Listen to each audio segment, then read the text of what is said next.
талантына таазим кылабыз. Чоң рахмат.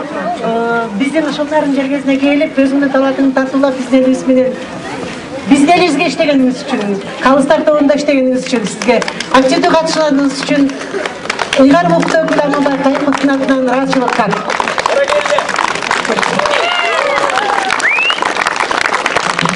Кол чабыңыз тең рахмат. Бар орыңыз, шығармашылык иштерге кылабыз. Кол чабыңыздар.